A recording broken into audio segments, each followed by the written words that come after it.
আসসালামু আলাইকুম রহমতুল্লাহ। Home two একাডেমিতে তোমাদের জানাই স্বাগত। আশা করি তোমরা ভালো আছো। আজ আমি তোমাদের সাথে আলোচনা করব অষ্টম শ্রেণীর গণিত তৃতীয় অধ্যায় ঘনবস্তুতে দ্বিপদী ও ত্রিপদী রাশিপুঞ্জি।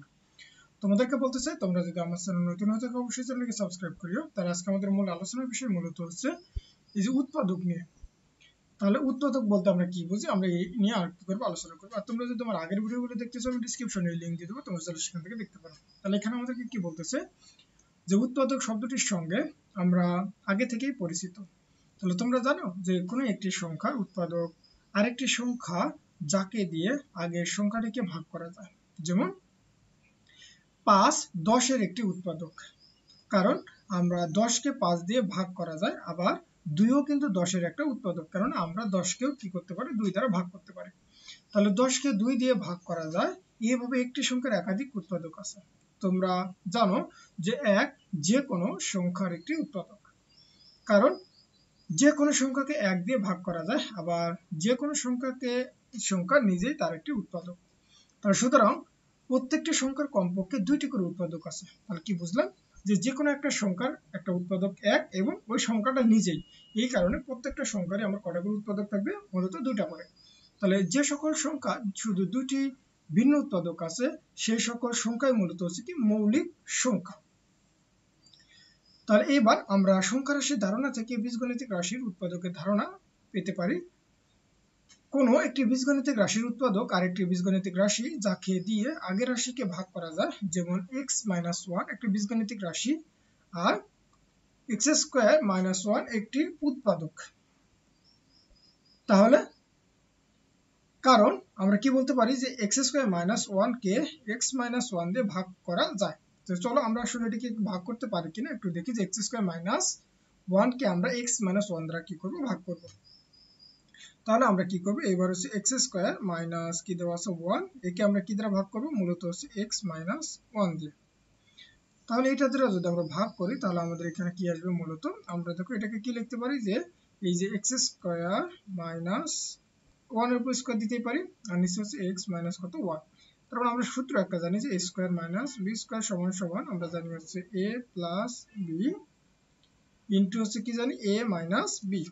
তার মানে এখানে দেখো a বলতে x আর b বলতে হচ্ছে 1, তার মানে আমরা বলতে পারি যে x প্লাস 1 ইনটু হচ্ছে x মাইনাস 1, আর নিচে আছে হচ্ছে x মাইনাস 1। তার মানে এটা ক্যান্সেল হয়ে গেল, তার মানে ভাগ করলাম, তার মানে এখানে আমাদের ভাগফল কত হবে, x প্লাস মূলত হচ্ছে 1।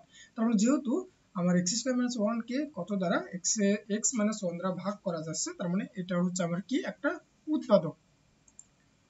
তাহলে দেখো যে তাহলে x² - 1 এর একটি উৎপাদক হচ্ছে কি হবে, x প্লাস 1, কারণ আমাদের ভাগফল কি আসছিল, ওই যে x প্লাস 1 ছিল, তার মানে এটাই হচ্ছে তার একটা কি হবে, উৎপাদক হবে। তাহলে x² - 1 কে x প্লাস 1 দিয়ে ভাগ করা যায়। যেহেতু যে কোনো বীজগণিতিক রাশিকে 1 দিয়ে ভাগ করা যায়, সুতরাং 1 যে কোনো বীজগণিতিক রাশির একটি উৎপাদক। আবার যে কোনো বীজগণিতিক রাশি নিজেই তার একটি উৎপাদক, সুতরাং প্রত্যেকটি বীজগণিতিক রাশির কমপক্ষে 2টা করে কি থাকবে, উৎপাদক আছে। তাহলে এই অভিজ্ঞতায় আমরা দ্বিপদী ও ত্রিপদী রাশির ঘন এর উৎপাদক এবং এর ব্যবহার নিয়ে কি করবো, আলোচনা করব। দেখো এখানে আমাদের দ্বিপদী রাশির ঘন এর উৎপাদক। তাহলে সংখ্যার উৎপাদক যেমন হচ্ছে আমের ভাগ। তাহলে আফসানা তাদের গাছের 20টি আম তাদের আত্মীয়দের মধ্যে সমান ভাগে ভাগ করে দিতে চায়। তাহলে আফসানা আমগুলো কয়েকজন আত্মীয়কে সমান ভাগে ভাগ করে দিতে পারবে। তুমি হয়তো বলবে যে 2 জনকে পারবে, কেননা 20টা আম খুব সহজে 2 জনকে 10টা 10টা করে দেওয়া যাবে।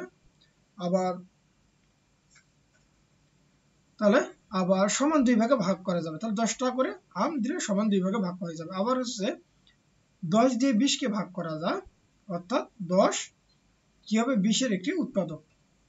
এইরকম যে সকল সংখ্যা দ্বারা 20কে ভাগ করা যায় ওই সকল সংখ্যাই মূলত হচ্ছে কি হবে, 20-এর উৎপাদক। তাহলে তুমি চাইলে 6টা করে আম দিয়ে সমান ভাগে ভাগ করতে পারবে না, কেননা 6 কিন্তু 20-এর উৎপাদক না। ওটাই বলতেছে যে 6 20-এর উৎপাদক নয়। এবার বলো তো তাহলে কোন সংখ্যাগুলো 20-এর উৎপাদক, এবং চিন্তা করে 20-এর সকল উৎপাদক নিচে লিখে রাখো। তো চলো আমরা আগে 20-এর উৎপাদকগুলো একটু বের করে নেই, যে আসলে 20-এর উৎপাদকগুলো কি কি। তাহলে আমরা মূলত 20-কে আমরা কত ভাবে ভাঙতে পারি, তাহলে 20 সমান আমরা লিখতে পারি যে 1 গুণন 20, আবার লিখতে পারি 2 গুণন হচ্ছে কত 10, আবার লিখতে পারি 3 দ্বারা তো আমরা পারি না, এবার 4 দ্বারা যদি দেই 4 গুণন কত আমার হচ্ছে 5। এবার 5 যদি আমরা অলরেডি নেই, কিন্তু অলরেডি আমরা 5 পাইছি, আর কিন্তু একে কি করা যাচ্ছে না, ভাঙা যাচ্ছে না। তার মানে এখানে আমরা কত কত পাইলাম, তাহলে 20 এ কি হবে উৎপাদক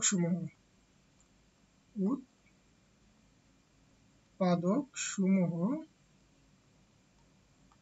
কত কত, এই যে দেখো 1 2 4 5 10 কত হচ্ছে 20, অর্থাৎ 1 2 4 5 10 আর কত হবে 20। তার মানে এই কয়েকটা, অর্থাৎ এই 20 এর উৎপাদকগুলো, এই কয়েকটা জিনিস মূলত তোমাকে এই ফাঁকা ঘরে একটু লিখতে হবে। তাহলে আশা করি তোমরা এতটুকু বুঝতে পারছো। তাহলে এখানে আমরা কি বুঝলাম, তার মানে আফসানা একজনকে 20টা আম দিতে পারে, আবার দুইজনকে 10টা 10টা করে দিতে পারে, আবার 4 জনকে 5টা করে দিতে পারে, বা 5 জনকে 4টা করে দিতে পারে, এবং 10 জনকে 2টা করে দিতে পারে, বা আমরা 20 জনকে একটা একটা করে কি করতে পারে, সে আম দিতে পারে। এইভাবে খুব সহজে কি করে দিতে পারবে, আমগুলোকে ভাগ করে দিতে পারবে। তাহলে আশা করি এতটুকু বুঝতে পারছো। তাই এই ধারণাকে বীজগাণিতিক রাশির মাধ্যমে লিখলে আমরা লিখতে পারি যে y দ্বারা x কে ভাগ করা যাবে যদি y x এর কি হয়, আমার উৎপাদক হয়। তাহলে এবার বর্গের উৎপাদক অর্থাৎ কেক কাটি। এবার আমরা কেক নিয়ে কি করব, আলোচনা করব। তাহলে এখানে আমাদেরকে কি বলতেছে, যে ধরো তুমি একটি আয়তাকার কেককে সমান ভাগে ভাগ করতে চাও, তাহলে কেকটির আকার মূলত হচ্ছে 12 গুণন কত 10, অর্থাৎ তোমার হচ্ছে এই যে দৈর্ঘ্য বরাবর আছে হচ্ছে আমার কত 12, আর প্রস্থ বরাবর আছে কত আমার হচ্ছে 10। তাহলে পূর্ণ ইঞ্চিতে কোন আকারে এই কেকটিকে সমান ভাগে ভাগ করা যাবে, তাহলে একটু ভেবে দেখো তো। তাহলে আমি একটু সাহায্য করছি যে 2 গুণন 2 আকারে সমান ভাগে ভাগ করা যাবে, আবার সমান 30 ভাগ হবে। তাহলে যদি আমরা 2 গুণন 2 আকারে করি, তার মানে আমার কত হবে, সমান 30 ভাগ হবে। তাহলে বিশ্বাস না হলে কত, এই যে 12 গুণন 10 আকারের একটি কাগজ নাও,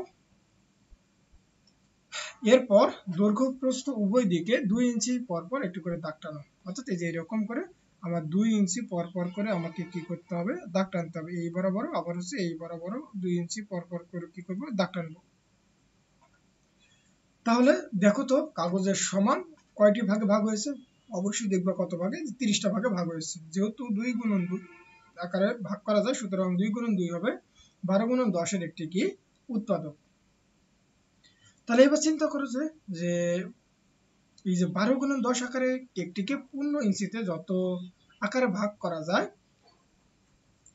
যাবে সবকটি আকার এবং ওই আকারের মোট ভাগ সংখ্যার নিচে লিখে রাখো, এবং প্রয়োজনীয় কাগজ দাগ কেটে নিশ্চিত হও। তাহলে অবশ্যই তোমরা তোমাদের শিক্ষকের কাছ থেকে একটু হচ্ছে এই কাগজ কেটে কিভাবে এগুলো নির্ণয় করতে হয় এগুলো একটু দেখবা। তাহলে আমি তোমাদেরকে দেখাবো যে আসলে এই পূর্ণ ইঞ্চিতে আমরা কত আকারের কতগুলো ভাগ করতে পারবো। তো চলো আমরা এই বিষয়টা একটু এখান থেকে একটু দেখে নেওয়া যাক। তার মানে আমরা সর্বপ্রথম আমরা হচ্ছে কার যে 12 এর গুণনীয়ক কি করবো, বের করবো। তাহলে 12 এর গুণনীয়ক মূলত হচ্ছে আমরা কত কত, তাহলে 12 কে তুমি কত ভাবে ভাঙতে পারবে, 1 গুণন 12, আবার হচ্ছে 2 গুণন 6, আবার হচ্ছে 3 গুণন কত হচ্ছে আমার 4। তার মানে 1 2 3 4 6 12। তার মানে এগুলো হচ্ছে কি হবে 12 এর উৎপাদক। একই ভাবে আমরা 10 এর উৎপাদক হবে কত, তাহলে 10 কে আমরা কত ভাবে ভাঙতে পারি, তার মানে 1 গুণন 10, তাহলে 1 গুণন পাইলাম 10, তারপরে এটা মূলত হবে হচ্ছে 10, তাহলে 1 গুণন কত 10, আবার হচ্ছে 2 গুণন কত 5, আর তো যায় না, তার মানে 1 2 5 10 হবে মূলত হচ্ছে 10 এর উৎপাদক। তাহলে এইবার আমরা কি করব, এই 1 দ্বারা সবগুলোকে গুণ করব, অর্থাৎ 1 দ্বারা 1 কে, 1 দ্বারা 2 কে, 1 দ্বারা 5 কে, আবার 1 দ্বারা কত 10 কে, অর্থাৎ 1 গুণন 1 আকারে হবে আমার কত 120টা। যদিও আসলে এতগুলো কাগজ কেটে দেখানো সম্ভব না। আবার তারপরে 1 গুণন 2 আকারে হবে কয়টা 60টা। তোমরা এগুলো একটু একটু প্র্যাকটিক্যালি একটু দেখবা। তারপর 1 গুণন 5 হবে কয়টা 24টা, আবার 1 গুণন 10 হবে কয়টা হচ্ছে আমার 12টা। ঠিক একইভাবে আমরা হচ্ছে 2 দ্বারা যদি করি, তাহলে 2 দ্বারা আবারও কি করব, তাহলে এইবার আমরা এই 2 দ্বারা 2 থেকে শুরু করতে হবে। তাহলে এই যে 2 দ্বারা 2 কে একবার, আবার 2 দ্বারা 5 কে একবার, 2 দ্বারা 10 কে একবার, অর্থাৎ 2 গুণন 2 আকারে হবে 30টা, আবার 2 গুণন 5 আকারে 12টা, আবার 2 গুণন 10 আকারে কতটা হবে, আমার মূলত হচ্ছে 6টা। ঠিক একই ভাবে তুমি যদি এইবার কি করো, এই 3 দ্বারা যদি সবগুলোকে করো, অর্থাৎ 3 দ্বারা তুমি কাকে করবা, এই 3 দিয়ে 1 কে, 3 দ্বারা 2 কে, 3 দ্বারা 5 কে, 3 দ্বারা 10 কে, তাহলে এই আকারে আমাদের হচ্ছে কতগুলো ঘর হবে? তাহলে যে 3 গুণন 1 আকারে ঘর হবে মূলত আমরা হচ্ছে 40 ভাগে ভাগ করা যাবে, 3 গুণন 5 10, আবার হচ্ছে কত, এই যে 3 গুণন, তাহলে আবার হচ্ছে এই, তারপর হচ্ছে 2 গুণন 10 আকারে কয়টা হবে আমার? 6টা। একইভাবে 3 গুণন 1 আকারের হবে কয়টা? 40টা। 3 গুণন 2 আকারের হবে 20টা। 3 গুণন 5 আকারের হবে কয়টা? 8টা। 3 গুণন 10 আকারের হবে কয়টা? 4টা। তারপরে আমার হচ্ছে 4, অর্থাৎ 4 আকারের হবে কয়টা? 4 গুণন 1 আকারে কয়টা? 30টা। অর্থাৎ আমরা কি করতেছি এবার 4 দ্বারা। ঠিক একইভাবে তোমাকে কি করতে হবে, যে 4, 6 এবং হচ্ছে কত 12 দ্বারা এগুলোকে কি করতে হবে? গুণ করে মূলত এর আকার সংখ্যাগুলো নির্ণয় করতে হবে। তাহলে 4 গুণন 2 আকারের হবে মূলত হচ্ছে 15টা। তারপরে 4 গুণন 5 আকারের কয়টা? 6টা। তারপরে আমরা হচ্ছে 4 গুণন 10 আকারের কয়টা হবে? 3টা। তারপরে 6 গুণন 1 আকারে হবে কয়টা? 20টা। 6 গুণন 5 আকারে কয়টা? 4, অর্থাৎ 4টা। তারপরে 6 গুণন 10 আকারে কয়টা? 2টা। তারপরে 12 গুণন 2 আকারে কয়টা হবে আমার? 5টা। 12 গুণন 5 আকারে হবে 2টা। আবার আমাদের হচ্ছে 12 গুণন 10 আকারে কয়টা হবে? 1টা হবে। তাহলে আশা করি তোমরা কি যতটুকু বুঝতে পারছো। তাহলে এবার তারপরে আমাদেরকে কি বলতেছে এবার, তাহলে এই বিষয়টা মূলত হচ্ছে এই ফাঁকা ঘরে কিন্তু লিখতে পারবে। ওই কয়েকটা জিনিস তোমরা এখানে একটু লিখে রাখবা।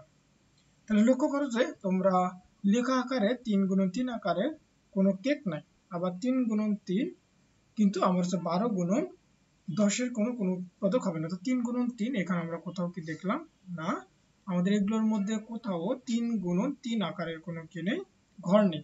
তার মানে এটা কি হতে পারে না, আমার 12 গুণন 10-এর কি হবে না, উৎপাদক হবে না।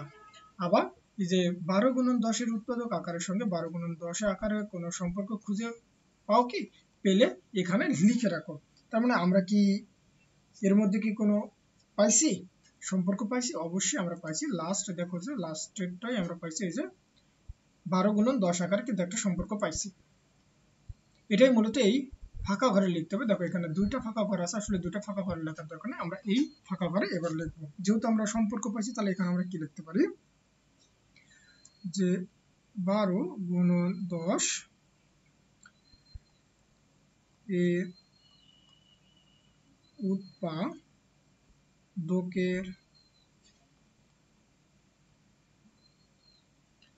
আকারের মধ্যে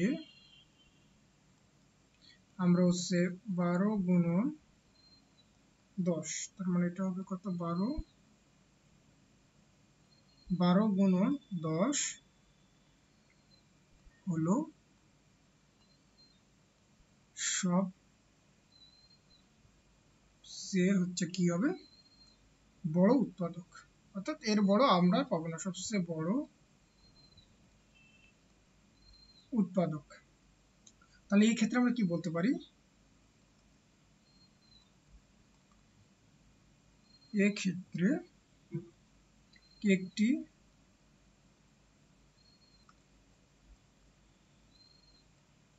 সম্পূর্ণ থাকবে। কেন আমার সম্পূর্ণ থাকবে এই ক্ষেত্রে? কারণ আমরা এই যে 10 গুণন 12 আকারে কেক তো মূলত কয়টা পাইছি? একটা পাইছি। তার মানে আমার কেক তো একটাই আছে, তার মানে কি, তাহলে অবশ্যই এটা কি থাকতে হবে, আমাকে সম্পূর্ণ থাকতে হবে। তাহলে 12 গুণন 10 এর উৎপাদকের আকারের মধ্যে 12 গুণন 10 হলো সবচেয়ে বড় উৎপাদক, এই ক্ষেত্রে কেকটি কি থাকবে, সম্পূর্ণ থাকবে। তাহলে আশা করি তোমরা বুঝতে পারছো। তাহলে আজকের মতো এই পর্যন্ত। আমি পরবর্তী ভিডিওতে তোমাদের সাথে ঘনের উৎপাদক অর্থাৎ ডিমের খাঁচা সাজিয়ে রাখার পদ্ধতি নিয়ে আলোচনা করবো। তোমরা সকলে ভালো থাকবে, সুস্থ থাকবো। আল্লাহ হাফেজ।